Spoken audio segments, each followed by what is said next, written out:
संजय हा एक लहानपणचा माझा मुलगा आहे, त्याला मुलगा मानत होते.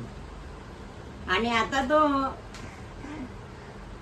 काय सभापती नाही, मी आता कार्यकर्ता सामान्य. बरं, एक सामान्य कार्यकर्ता म्हणून झाला असेल.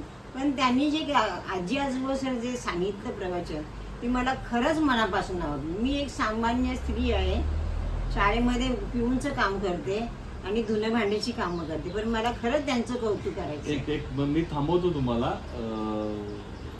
ह्या ज्या आई आहेत, म्हणजे मी साधारणतः म्हणजे आमच्याकडे तुम्ही काम करायचं आणि मला साधारणतः मी तेव्हा 12वीला असो, 12वी 10वीला होतो तेव्हापासून, म्हणजे MP गेटला राहायला होतो तेव्हापासून मी यायचा.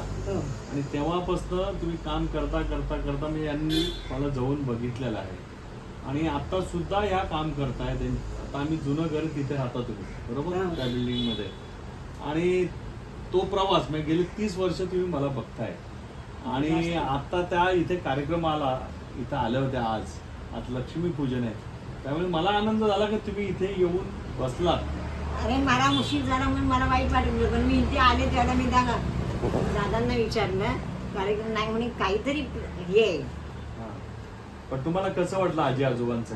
खरंच मला फार कौतुक, म्हणून मी म्हटलं हे उघडा असेल, कोणीच दिसे ना, पण आवाज ऐकला म्हणून मी त्यासाठी मी वाचन सोडलं, पुस्तक मी वाचायला घेतलं. हे बघ, ते म्हणलं तिकडे जाऊन वेळ असेल त्याला वाचेल. स्वामींचं आहे, स्वामींचं पुस्तक मी रोज वाचते. मी सकाळी वाचते त्यावेळेला मी आंघोळ केली की पहिलं ते, बाकी पुस्तक मी म्हणते गणपतीचं वगैरे तुमचा ठेवतो. मुलगा येतो आमच्याकडे, मुलगा नातू नातू नातू बँकेमध्ये, हा TJSB ठाणे डोंबिवली नागरी सहकारी बँकेत कामाला आहे ना.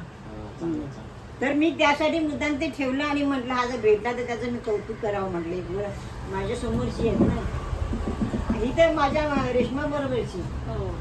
सुवर्ण सुवर्ण सुवर्ण. ठीक आहे, तुम्ही आलात, आम्हाला बरं वाटलं. तर मी ना सकाळी